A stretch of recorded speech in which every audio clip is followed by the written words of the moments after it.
안녕하세요. 옛 이야기입니다. 오늘도 와주셔서 감사합니다.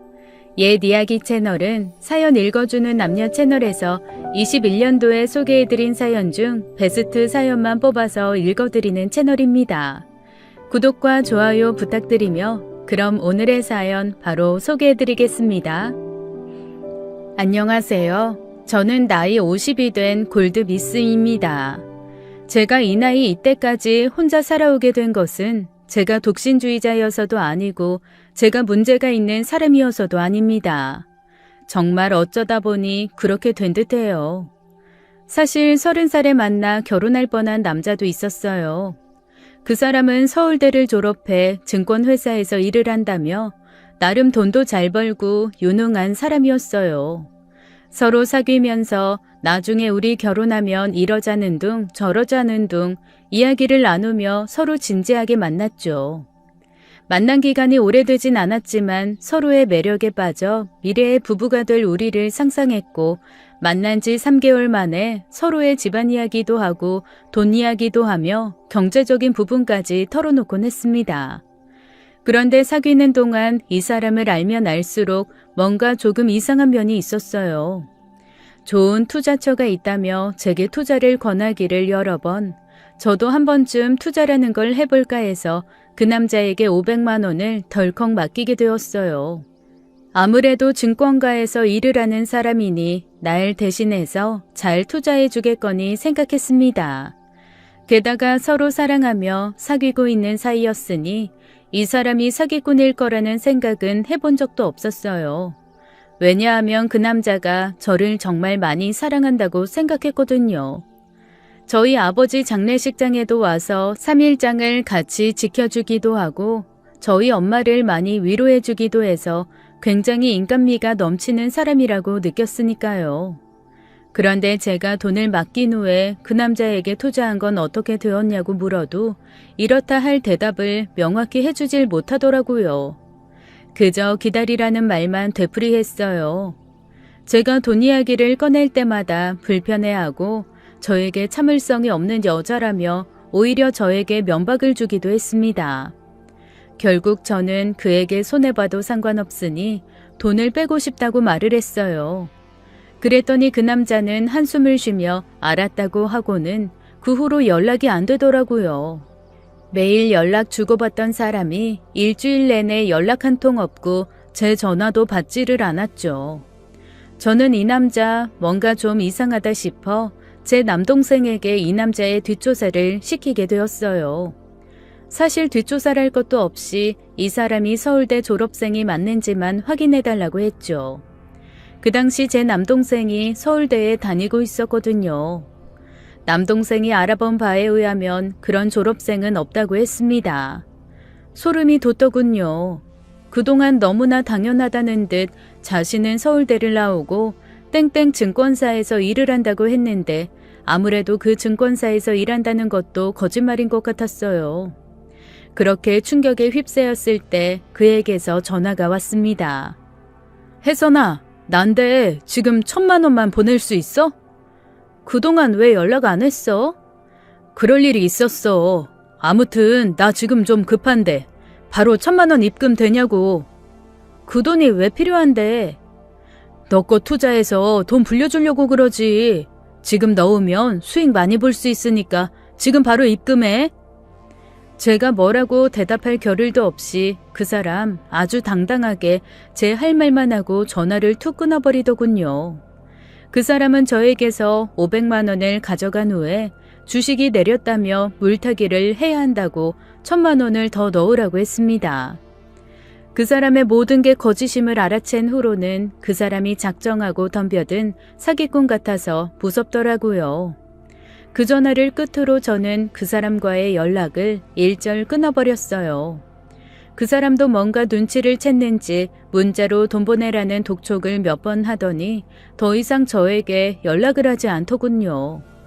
다만 무서운 건 그 사람이 우리 집 위치를 알고 있으니 행여나 찾아올까봐 그게 무서웠습니다.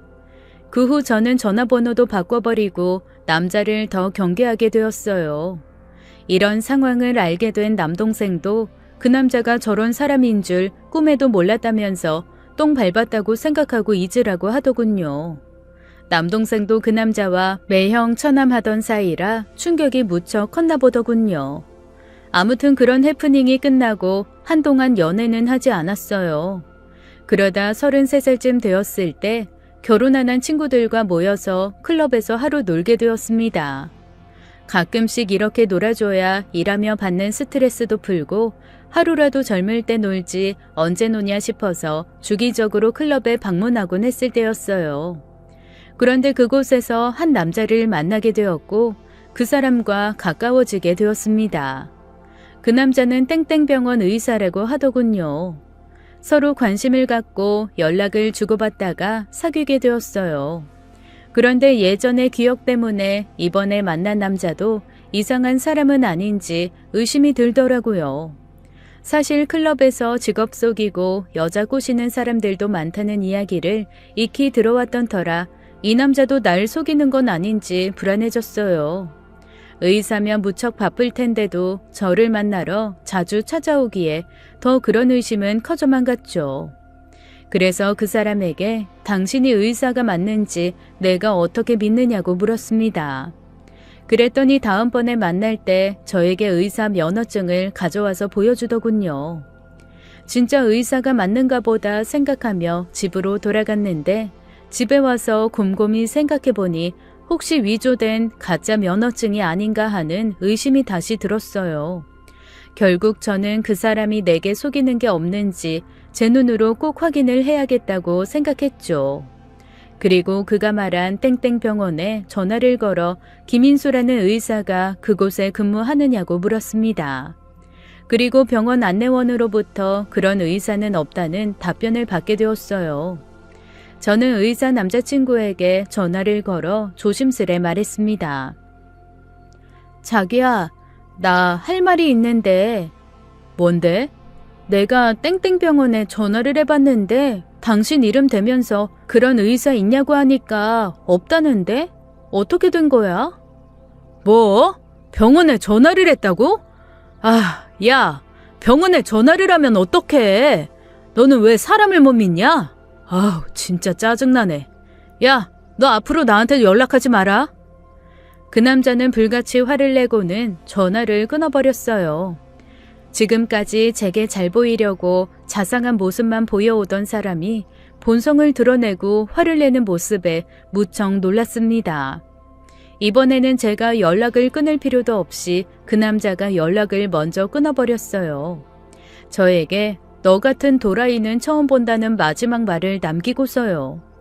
아무튼 이런 연애 경험을 갖고 있다 보니 남자를 만나는 게 저에게는 점점 어려워졌고 결혼은커녕 연애도 잘 못하는 지경에 이르렀어요. 그렇게 나이만 계속 먹어가다 보니 제 나이가 벌써 47이 되어 있더군요. 이제는 이 나이에 누굴 만나기도 어렵고 나 같은 노처녀랑 결혼해줄 사람은 더더욱 없겠구나 하는 마음으로 결혼은 포기한 채 하루하루 살았습니다.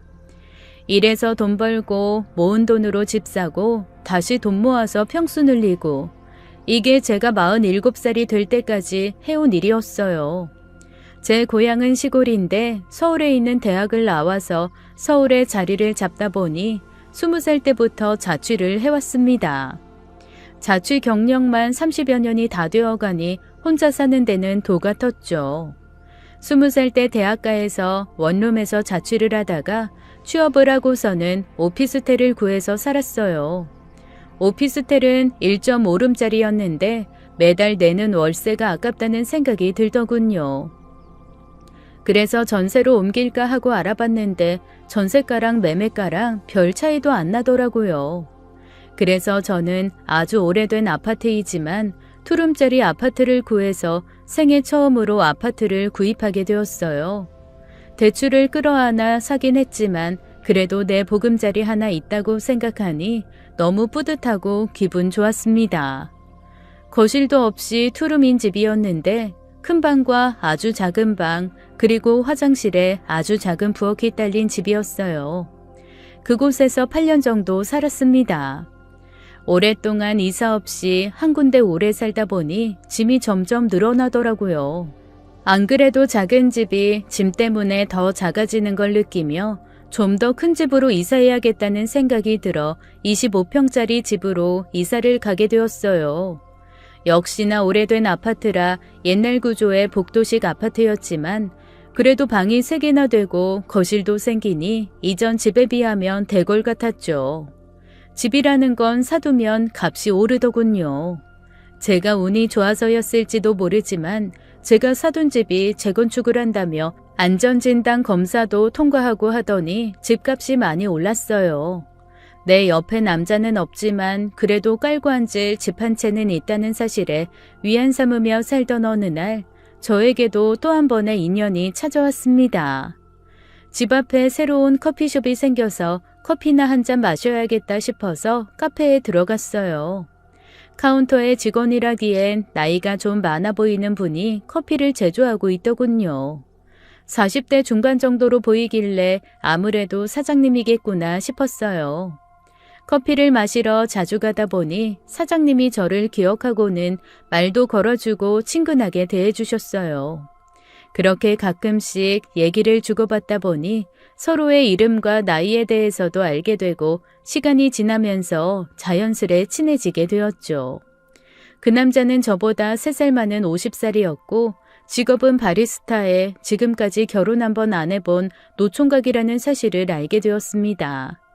외모도 멀끔하고 인상도 좋은 사람이 왜 여태껏 노총각으로 지냈는지 이해가 안 가더라고요. 생각해보니 저도 어딘가 부족해서 노처녀로 지내고 있는 건 아니니 저 사람에게도 사정이 있나 보다 생각하고 말았어요. 그러던 어느 날 제가 퇴근 후 카페 앞을 지나가는데 그 남자가 카페에서 나와 저를 잡고 가게 안으로 들어오라며 데리고 들어갔습니다. 무슨 일이에요? 잠깐만요. 일단 마실 것 좀 하나 내올게요. 갑자기 차를 한 잔 내온 그 남자는 제게 종이 2장을 내밀었어요. 뮤지컬 티켓이네요? 네, 사은품 행사에 응모했는데 이게 당첨됐더라고요. 혹시 혜선 씨 같이 가실 수 있을까 해서요. 아시다시피 제가 이 나이에 같이 놀 친구도 없고 그렇다고 애인이 있는 것도 아니라서. 저는 이 남자가 내게 흑심이 있어 뮤지컬 티켓을 내미는 것 같지는 않다고 생각되어 잠깐 고민 끝에 알겠다고 했어요. 어차피 주말에 할 것도 없었고 오랜만에 콧바람이나 쐬어야겠다는 생각으로 수락한 것이었죠. 그리고 주말이 되어 그를 만났습니다.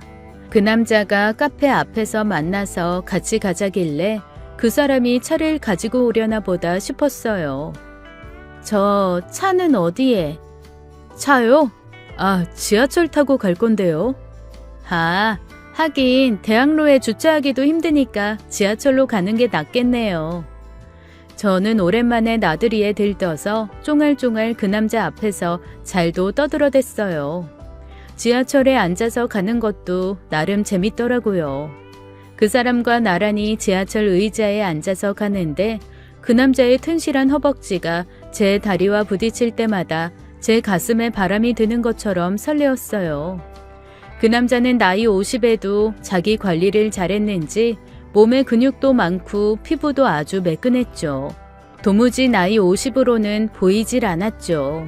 그래서 비슷한 나이대 여자가 봤을 때 참 매력적인 사람이겠구나 생각했습니다. 분명 집을 나오기 전엔 이 사람에게 이성적 감정은 전혀 없었는데 자꾸만 그가 달라 보였어요. 그 남자도 그날따라 더 많이 웃고 이야기도 많이 해서 나에게 호감이 있나 라는 생각이 들었습니다. 사실은 티켓이 아까워서가 아니라 내가 좋아서 나한테 뮤지컬 같이 보러 가자고 한 거였나 생각하며 대학로로 향했죠. 지하철에 내리니 젊은 사람들이 얼마나 많은지 저 대학 다닐 때가 떠올라 그때로 돌아간 듯한 기분이었어요. 마치 20대 청춘이라도 된 양 생기발랄하게 또각또각 구두발 소리를 내며 걷고 있었죠. 그런데 너무 기분에 취해서였는지 제 발이 어디를 향하는지도 모르고 걸었습니다. 저는 그만 보도블럭 사이 틈에 굽이 끼어버렸고 그 바람에 몸이 휘청하더니 중심을 잃고 다리를 삐끗하고 말았어요. 짧은 외마디 비명을 지르며 바닥에 널브러지고 말았죠. 괜찮아요? 어디 좀 봐요. 사실 그날따라 평소 신지 않던 굽 높은 하이힐을 신고 나왔습니다. 왜냐하면 저는 키가 좀 작은 편인데 그 남자는 키가 180 정도는 되어 보였거든요. 그 남자 옆에 단화를 신고 서 있으면 작은 키가 더 작아 보일까봐 무리를 한 것이었죠. 구두 굽은 부러져서 구두 몸체에 간신히 매달려 대롱거리고 있었고 저는 어쩔 수 없이 하이힐 위에서 내려와 고개를 푹 숙이고 있었어요. 한순간에 키가 10cm나 작아져 버리니 너무 민망하더라고요. 저의 민망함을 눈치챘는지 못 챘는지 그 남자는 구부리고 앉아 제 발목을 살펴봐 주더군요. 아픈 와중에도 그 남자가 제 발을 어루만져 주며 발목을 확인하는 모습에 그에게 조금씩 반해갔던 것 같아요. 뮤지컬 시간까지 얼마 남지 않았는데 삔다리로 걸어서 제 시간에 맞춰 들어가기에는 무리가 있었습니다. 시간이 얼마 안 남았는데 어쩌죠? 영남씨 먼저 들어가세요. 전 천천히 갈게요. 그게 무슨 말이에요? 혜선씨랑 같이 보려고 온 건데 저 혼자 가면 그게 무슨 의미가 있어요? 그러지 말고 저한테 업혀요. 네? 아 뭐예요? 업히라니까요. 그 남자의 박력에 저도 모르게 그 남자 등 위로 덥석 업히고 말았어요. 그 남자가 저를 업고 걸어가니 주변의 젊은 학생들이 저희를 쳐다보는 게 느껴졌어요. 너무 민망했지만 그래도 그 사람에게 업힌 게 내심 기분이 좋았습니다. 아마도 너무나 오랜만에 누군가에게 보살핌 받는다는 느낌에 더 그랬던 것 같아요. 저 너무 무겁죠? 네, 그러네요. 아, 그럼 저 그만 내릴게요. 라고 말하는 순간 그 남자가 멈춰 섰습니다. 내리겠다는 말이 무섭게 멈춰서는 그 사람을 보니 내가 많이 무거웠나 보다 싶어 미안하고 창피한 마음이 들었어요. 그런데 곧이어 그 남자와의 뜬금없는 대화가 이어졌죠. 발 사이즈 뭐예요? 네? 발 사이즈요. 230이요. 사이즈가 귀엽네요. 네? 사장님, 이거 230으로 주세요. 그 남자에게만 집중하다 보니 내가 어디에 있는지도 모르고 있었는데 주위를 둘러보니 바로 신발가게 앞이었어요. 아, 제가 살게요. 아니에요. 오늘 저랑 데이트해 주시니까 제가 선물로 드릴게요. 다음부턴 이렇게 높은 거 신고 다니지 마세요. 오늘처럼 또 다쳐요. 그리고 혜선 씨는 아담한 키가 매력이에요. 그 사람의 한마디 한마디가 너무 설레어 얼굴이 뜨거워지는 것 같았어요. 47에도 이렇게 심장이 쿵쾅거릴 수 있다는 게 신기했습니다. 저는 부끄러워 아무 말도 못하고 그가 사준 신발만 만지작거렸어요. 고작 3만 원밖에 안 하는 보세 운동화였지만 그 어떤 명품 신발도 제 마음을 설레게 하지는 못할 것 같았죠. 저는 그가 사준 운동화를 신고 그 사람의 에스코트를 받으며 극장으로 향했습니다. 뮤지컬은 너무 재밌었고 오랜만에 참 많이 웃는 시간을 가진 것 같아 너무 좋았어요. 극장에서 나와서는 저녁을 먹었고 술도 한잔 하게 되었죠. 마침 차도 안 가져와서 가볍게 한잔하기 딱 좋은 날이었습니다. 술을 마시고 조금 알딸딸해질 때쯤 그 남자가 제 얼굴을 빤히 쳐다보더니 제 손을 포개어 잡고는 진지하게 말하더군요. 혜선 씨, 저 어때요? 영남 씨요?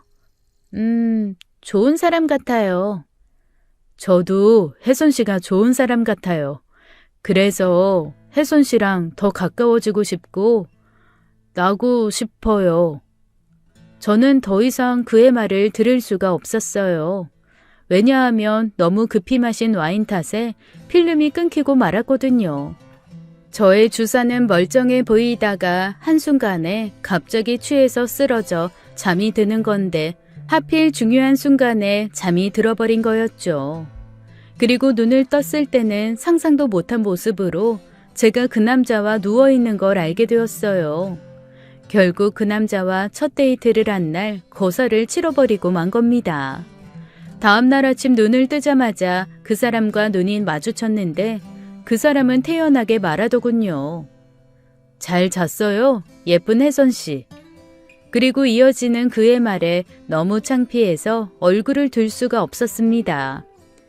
혜선 씨가 이렇게 적극적인 여자인 줄은 몰랐어요. 나한테 먼저 표현해줘서 고마워요. 그게 무슨 말이에요? 기억 안 나요? 어제 혜선 씨가 저한테 여기서 쉬었다 가자고 한 거. 저는 정말로 기억이 안 나는데 그 사람 말에 의하면 제가 그를 데리고 숙박시설에 들어왔다는 겁니다. 그동안 다른 남자를 사귀면서 이런 적이 한 번도 없었기 때문에 머릿속에는 물음표만 맴돌았어요. 그렇다고 저렇게 해맑게 웃으며 사랑에 빠진 듯한 얼굴을 한 영남 씨가 저를 이곳에 억지로 끌고 왔을 거라는 생각은 안 들었죠. 어차피 나도 그에게 이성으로서의 호감을 느끼고 있었고 그도 나에게 마음이 있는 것 같으니 이 일이 뭐 대수겠느냐라는 생각도 들었습니다. 그저 새로운 연애의 출발선을 확실하게 긋고 시작했구나 했죠.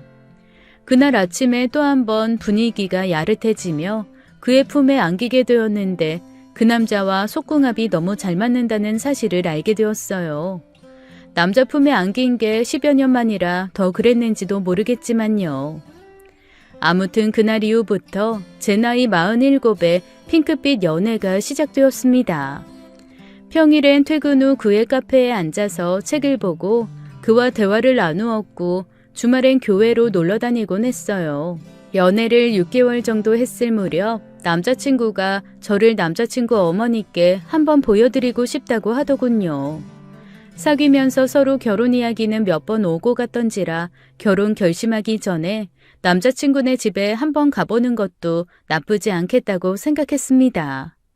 남자친구는 간단히 밥 먹고 차 마시고 오면 된다고 했는데 막상 가보니 진수성찬이 차려져 있어서 굉장히 부담스러웠어요. 갈비찜에 해물탕까지 끓여놓으신 남자친구 어머니께서는 저를 격하게 반겨주셨어요. 남자친구네 집은 작은 빌라였는데 형편이 좋은 편은 아닌가 보다 싶었습니다. 어차피 전 그동안 혼자서도 잘 먹고 잘 살아온지라 남자 쪽 형편은 저에게 아무 상관없는 조건이었거든요. 영남 씨도 성실하게 일해서 돈을 벌고 있었으니 어머니의 사정은 별개라고 생각했습니다. 혜선 양, 많이 들어요. 듣던 대로 사람이 아주 스마트해 보이네. 대학도 이대 나왔다던데 맞나? 아, 네, 맞아요. 그런데 전공 안 살리고 대치동에서 학원 강사로 일하고 있어요. 혜선 양이 아주 똑똑한가 보네. 대치동에서 애들 가르치는 거 보면 실력도 아주 좋은 선생님인가 봐. 그럼 돈도 많이 벌겠네. 뭐 그냥 그렇죠. 그런데 어쩌다가 우리 아들이랑 만나게 된 거예요? 카페에서 손님으로 만났는데 친해졌어요. 그랬구나. 우리 애가 사회성은 좋아서 사람들이랑 금세 친해지긴 해요.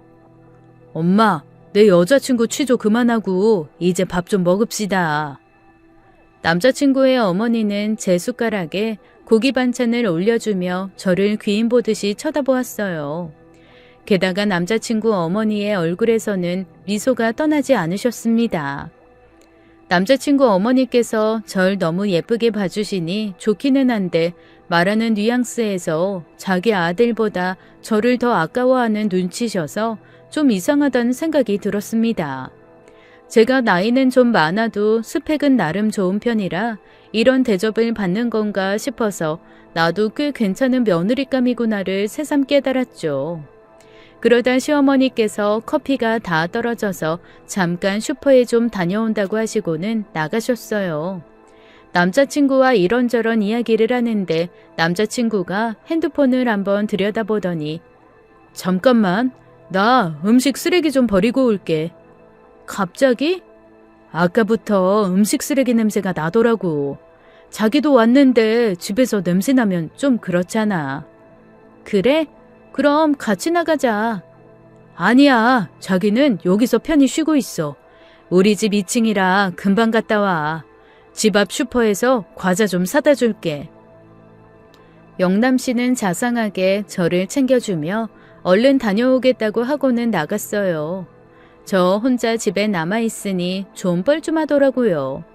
한 3분 정도 혼자 집에 있는 게 이상해서 그냥 집 앞 슈퍼에 같이 가서 과자를 사와야겠다고 생각하고 집을 나왔습니다.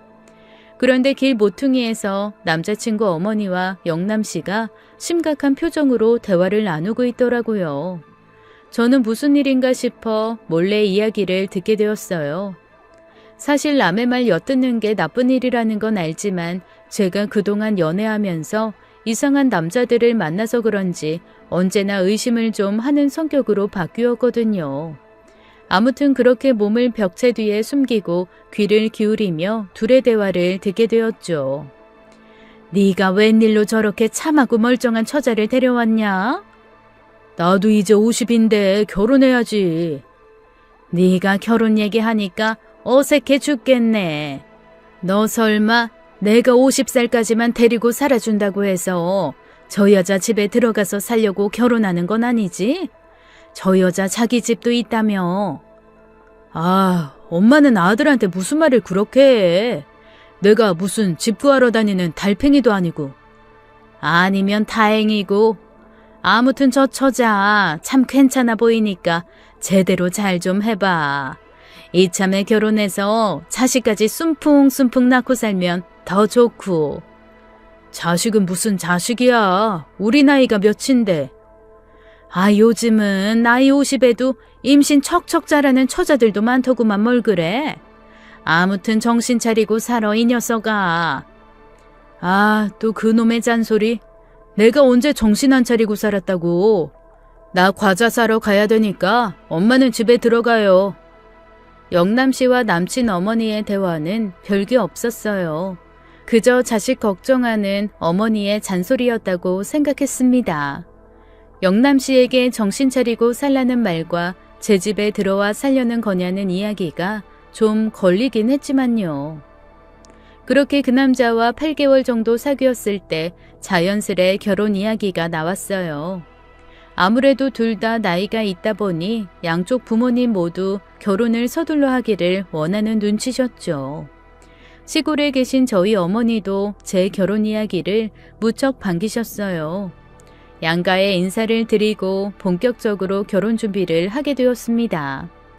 식장을 잡고 드레스를 고르는 일까지는 무탈하게 진행되었어요.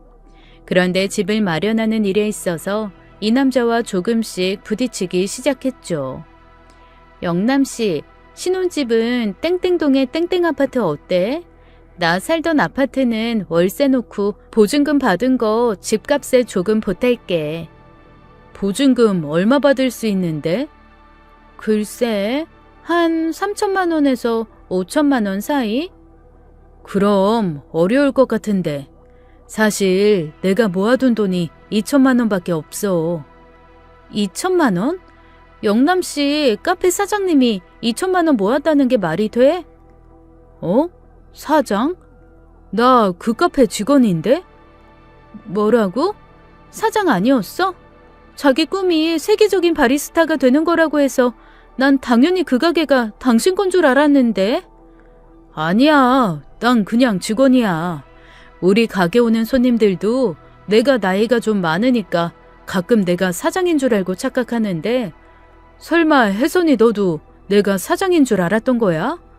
설마 그래서 나랑 결혼하려고 한 건 아니지? 아, 아니야, 그런 건. 그런데 나이 50에 모아둔 돈이 2천만 원인 건 좀 문제 있는 거 아니야? 문제 있다니? 혼자 산 지가 몇십 년인데 돈 들어갈 데도 없는데 모아둔 돈이 없다는 게 이해가 안 가서. 사실 난 평생 혼자 살 줄 알고 최소한의 돈만 빼고 거의 다 기부했어. 저번에 우리 집에 인사 왔을 때 내 방 책상에 있는 아이들 사진 봤지? 그 친구들이 내가 후원하는 애들이야. 그렇게 많이?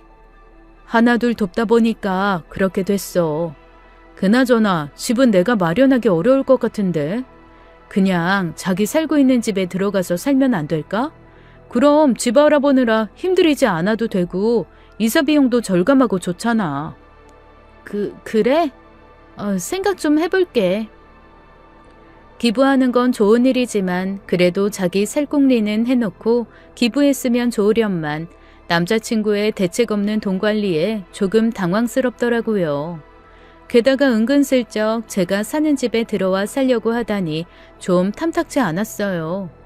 아무리 시대가 바뀌어서 집 살 때 남자 여자 같이 돈 모아서 산다지만 자기는 모아둔 돈도 별로 없이 저에게 빌붙으려는 것 같아서 뭐지 싶었습니다. 그럼에도 불구하고 이 남자를 사랑하는 마음 하나로 결혼을 진행하기로 했죠. 게다가 기쁘천사라니 마음씨도 따뜻한 사람임에는 틀림없구나 싶었거든요. 그리고 결혼 진행을 하면서 저도 기부를 좀 해야겠다는 생각이 들어 2명의 아이를 후원하게 되었어요. 결혼 진행을 하면서 그의 집에도 가끔 놀러가고 예비 시어머니와 친해지려 얼굴을 자주 내비치곤 했습니다. 예비 시어머니는 제게 먹을 것도 잘 챙겨주시고 예쁘게 봐주시니 저도 잘해드리고 싶은 마음이 절로 생겼죠. 결국 집은 제가 사는 집에서 신혼을 시작하기로 결정하게 되었어요. 대신에 혼수는 따로 안 하겠다고 했습니다. 그러자 남자친구는 그래도 결혼해서 새살림하는 건데 가구랑 가전은 전부 새로 바꾸는 게 좋지 않어? 그래? 그럼 오빠가 가전가구 해오면 되겠다. 야, 그건 아니지. 혼수는 여자가 해야지. 그걸 내가 왜 해? 그렇게 따지면 집은 남자가 해야지. 내가 집 해온 거나 마찬가지인데. 너 말을 참 사람 기분 나쁘게 한다. 너가 살던 집에서 시작하는 거지. 그게 어떻게 네가 집을 해온 거야. 아, 됐어. 혼수 해오기 싫으면 하지 마. 사실 저희 친정 어머니께서 혼수해 주신다고 이것저것 사주시겠다고 말씀하셨지만 제 딴에는 늦게 하는 결혼이기도 하고 이 나이에 부모님께 손 벌리고 싶지 않아서 거절했던 터였습니다. 그렇게 며칠이 지나서 남자친구 본가에 놀러 가게 되었어요. 예비 시어머니께서 밥 먹으러 오라고 부르셨거든요. 밥을 다 먹고 과일을 먹는데 예비 시어머니께서 말씀하셨습니다. 너희 살림살이는 어떻게 할 거니? 네? 그래도 신혼인데 새 걸로 사야 될 텐데. 제가 밥솥만 하나 새로 사기로 했어요. 밥솥만? 사돈댁에서 뭐 안 해주신대? 딱 보아하니 시댁에서는 저희 친정이 좀 잘 사는 것 같으니 저희 친정에서 혼수를 모두 새로 해주길 바라는 눈치셨어요. 남자친구는 저를 위아래로 훑으며 말했습니다. 에휴, 우리도 그러려고는 안 되는데 뭘. 아무리 그래도 넉넉히 사는 집에서 딸이 결혼한다는데 아무것도 안 해주시냐? 매정하시네. 혹시 너 집안에서 여자라고 차별받는 거냐? 집까지 제가 해결했는데 혼수까지 바라시는 시부모님을 보자 밥맛이 딱 떨어지더군요. 그리고 무엇보다 우리 어머니를 남녀 차별하는 못된 부모 취급을 하시니 기분이 확 상했습니다. 저는 밥 먹던 수저를 내려놓고 시어머니께 말씀드렸어요. 어머님, 저 지금 돈 열심히 벌고 있고 나름 경제력도 갖췄다고 생각해요. 그리고 저희 어머니 연세가 벌써 70이 넘으셨는데 제가 어머니께 손 벌리는 것도 좀 아닌 것 같고요. 그러니까 어머님도 저희 어머니 그런 식으로 얘기 안 하셨으면 좋겠네요. 시어머니는 민망하셨는지 과일 먹으라며 제게 내미셨고 저는 과일을 받아 쟁반 위에 내려놓았네요. 그리고 나서 시댁에서 나왔는데 예비 신랑은 불만이 가득한 얼굴로 저에게 잘 가라고 대충 인사를 하더군요. 아마도 제가 어머님께 바른 소리를 해대서 기분이 상한 모양이었어요. 평소라면 저를 집까지 바래다주는 사람이었는데 그날은 그냥 집으로 쏙 들어가 버리더군요. 저도 어이가 없어 혼자서 집으로 왔어요. 그리고 남자친구에게 우리 잠깐 서로 생각할 시간을 갖자고 문자를 보냈습니다. 남자친구는 제 문자를 읽고도 답이 없더군요. 그렇게 3일을 서로 연락 없이 지냈는데 남자친구가 기분이 풀렸는지 연락이 와서는 자기 친구들 만나는 모임에 같이 가자더군요. 남자친구와 그날 있었던 일은 남자친구의 사과로 잘 마무리되었어요. 그리고 더 이상 혼수 문제로 싸우지 말자고 약속했습니다. 그리고 남자친구의 친구들을 만나러 모임에 나가게 되었죠. 홍대에서 만나기로 했는데 남자친구와 저는 약속 시간보다 일찍 나가서 쇼핑도 하고 데이트를 하다가 약속 장소로 가게 되었어요. 약속 시간보다 20분 먼저 도착해서 식당에 앉아서 남자친구와 친구들에 대한 이야기를 나누고 있었죠. 그런데 갑자기 친구들이 왜 날 보자고 한 거야? 그놈들이 나랑 30년 지기 친구인데 내가 그동안 결혼해 기억제도 안 꺼내다가 결혼한다고 하니까 도대체 어떤 여자랑 결혼하는 거냐고 궁금해 하더라고. 그래? 친구들은 결혼했고? 두 놈 다 결혼했지. 친구들은 무슨 일 하는데? 한 명은 앰뷸런스 운전기사고 또 한 놈은 저기 들어온다. 말을 끝까지 마치지 못한 남자친구는 입구에서 들어오는 누군가에게 손을 흔들어 보였습니다. 저는 영남씨의 친구가 왔구나 싶어 뒤를 돌아보며 자리에서 일어나게 되었어요. 그런데 그 사람의 얼굴을 보고는 순간 경직되고 말았습니다. 세월이 많이 흘렀지만 단번에 그의 얼굴을 알아볼 수 있었죠. 그건 다름 아닌 저의 옛 남자친구였어요. 자기야, 인사해. 내가 말한 구급차. 안녕하세요. 아, 네. 안녕하세요. 처음엔 저를 누군지 못 알아본 그가 드디어 제가 누군지 알아보고는 얼굴에 당황한 기색이 역력하더군요. 의사라고 속이고 날 만나던 그놈이 바로 제 예비 신랑의 친구라니 어떻게 이런 일이 있을 수 있나 싶어 속으로 기겁하고 있었어요. 게다가 그는 의사가 아니라 구급차 기사였다는 사실에 속으로 어이가 없었죠. 참으로 다행인 건 그 남자도 그 사실을 굳이 입 밖으로 꺼낼 생각은 없었는지 모르는 척하고 있더군요. 예비 신랑은 우리가 서로 어색해서 그런 줄 알고 분위기를 띄우려 열심히 이런저런 말들을 시켰습니다. 저는 빨리 이 순간이 지나가면 좋겠다고 생각하고 있을 무렵 예비 신랑의 두 번째 친구가 도착한 듯 하더군요. 그 친구는 우리가 앉은 테이블 쪽으로 걸어왔고 예비 신랑과 그 구급차 놈에게 반갑게 인사를 했습니다. 그리고 저와 눈이 마주쳤는데 저도 모르게 입에 물고 있던 물을 주르륵 흘려버렸어요. 자기야, 왜 물을 다 흘리고 그래? 우리 자기 내 친구 만난다고 긴장 많이 했나? 저는 입안에 남아있던 물을 마저 삼키다가 이내 살에까지 들렸고 연신 기침을 내뱉다가 얼굴이 새빨개지고 말았어요. 그럴 수밖에 없었던 게 그의 두 번째 친구는 다름 아닌 저와 결혼을 약속했었던 바로 그 사기꾼 놈이었으니까요. 자기야, 괜찮아? 응. 김혜선? 네가 내 여자친구 이름을 어떻게 알아? 와, 세상 진짜 좁네. 영남이 예비 신부가 혜선이 너였어? 둘이 아는 사이야? 아는 사이다 마다. 내가 전에 얘... 아니다. 뭔데? 아니, 내가 전에 얘 투자하는 거 좀 도와줬어. 투자? 너 설마 우리 혜선이 돈 삥땅 쳤냐? 삥땅은 무슨 비즈니스 한 거지. 혜선씨, 그때는 미안했어요. 삥땅? 영남씨가 그 사기꾼 놈이 제 돈을 삥땅 쳤을 걸 예상했다는 건 자기 친구가 사기나 치고 다니는 놈이라는 걸 알고도 친구로 지낸다는 얘기였어요.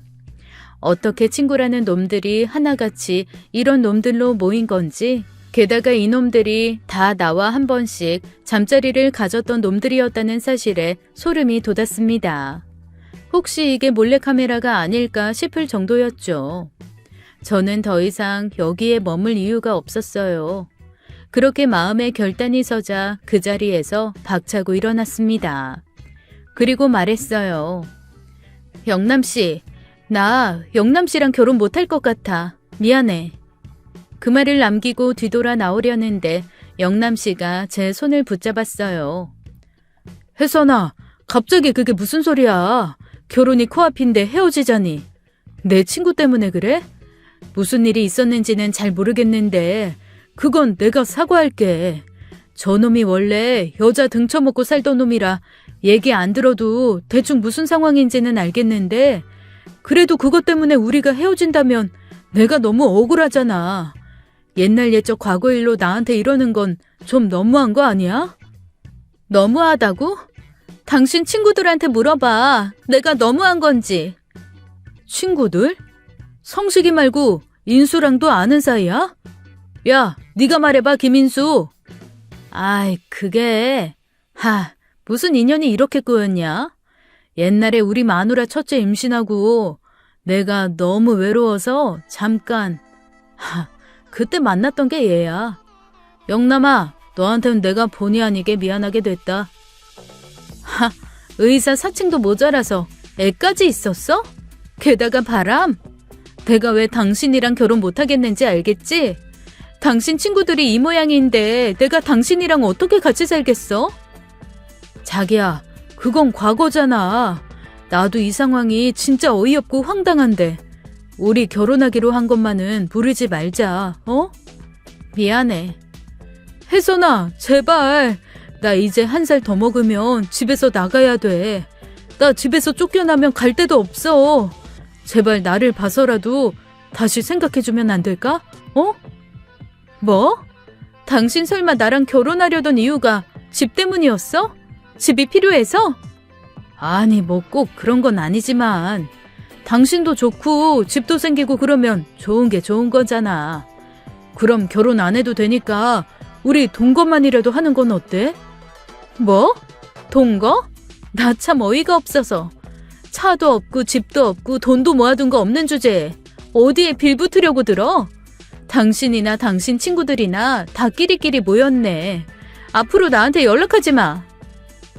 뭐? 와, 나 진짜 어이없네. 다 늙어빠진 네가 뭔데 내 친구들까지 싸잡아서 나를 욕해? 내 몸이 좋아서 달라붙을 땐 언제고. 뭐? 끼리끼리? 야, 나도 너 집만 아니면 아쉬울 거 없어. 나랑 동거할 거 아니면 앞으로 내 눈앞에 띄지 마라. 아우 씨, 재수 온 붙었네. 그와는 서로 흉하게 끝을 내고 헤어지게 되었고 그 후 그의 어머니에게서 전화가 한 통 걸려왔어요. 혜선아, 나다. 내 아들한테 헤어지자고 했다는 얘기 들었어. 내가 혼수해오라 소리 안 할 테니까 다시 한 번만 생각해보는 게 어떻니? 할머니, 이왕 50까지 아들 키우신 거 그냥 계속 끼고 사세요. 괜히 철없는 아들 집 밖에 내놓는다고 협박해서 엄한 여자 잡게 하지 마시고요. 뭐야? 이게 배운 거 많다고 아주 꼬박꼬박 말대답이네. 야, 너 어디서 배워먹은 버르장머리야? 이게 집 좀 산다고 오냐 예쁘게 봐줬더니 난자 생산도 시원치 않은 널 며느리로 들이려고 해줬으면 감사합니다 하고 넙죽거릴 것이지. 네가 그러니까 이 나이 이때까지 결혼을 못한 거야. 할머니, 아들 간수나 잘하세요. 괜히 자기 아들이 못난 걸 왜 멀쩡한 제 탓을 해요? 그렇게 남 재산에 빌붙으려는 심보를 가지고 사니까 당신 아들이 저러고 살지. 내 말이 틀렸어요? 그 뒤로 그놈 어머니는 무어라 욕을 해댔지만 저는 더 이상 맞받아 쳐줄 힘도 없고 기운 쏟아내기 싫어서 예비 시모와의 통화를 종료했습니다. 나중에 친정 어머니께 파혼하게 되었다는 이야기를 전하는데 참 죄송하더군요. 왜 파혼했냐는 물음에는 예비 신랑의 친구들에 대한 이야기는 못하겠더라고요. 그래서 예비 신랑과 성격이 안 맞아서 그랬다고 대충 둘러대게 되었어요. 친정 어머니는 제게 그러더군요. 혜선아, 너무 상심 말고 지금처럼 네 행복 찾으면서 살아. 엄마가 70년 넘게 살아보니까 결혼한다고 해서 꼭 행복하게 사는 건 아닌 것 같다. 요즘은 결혼 안 하고도 잘 사는 사람들도 많더라. 결혼보다 더 중요한 게 너 스스로 행복하게 사는 거야. 네 나이면 아직 젊어. 결혼해서 얽매여 살 필요 뭐 있니? 그냥 너 하고 싶은 거 다 하면서 살면 그게 행복이지. 평소에 말을 길게 하지 않으시는 어머니가 그렇게 말씀하시는 걸 보고 제 걱정이 무척 많이 되셨나 보다 싶었어요. 어머니의 뼈있는 말 속에 어머니의 사랑이 느껴져서 마음의 안정이 찾아오더군요. 그 후로 저는 완전 다른 동네로 이사를 가게 되었습니다. 너무 한 동네에 오래 살아서 이런 일이 생겼던 건 아닐까 싶기도 해서 전혀 연고 없는 지방으로 자리를 잡고 학원을 차리게 되었죠. 그렇게 지금까지 전 혼자서 솔로의 인생을 살고 있어요. 아이를 갖기 어려울 만큼 나이가 들고 보니 이제는 결혼에 대한 생각이 전혀 안 들더라고요. 지금은 이렇게 혼자 평생 살다가 갈 생각으로 100세 플랜을 짜고 있네요. 제가 이렇게 사연을 보내게 된 건 제가 궁금한 게 하나 있어서입니다. 혹시 저에게 무슨 문제가 있어서 이렇게 똥파리들만 꼬인 건지 아니면 정말 운이 없어서 그랬던 건지 하는 의문이요. 여러분들 어떻게 생각하시는지 궁금하네요. 제 이야기는 여기까지입니다. 긴 글 읽어주셔서 감사해요. 지금까지 옛 이야기였습니다. 끝까지 시청해주신 여러분 감사드리며 저희는 다음 사연으로 돌아올게요. 감사합니다.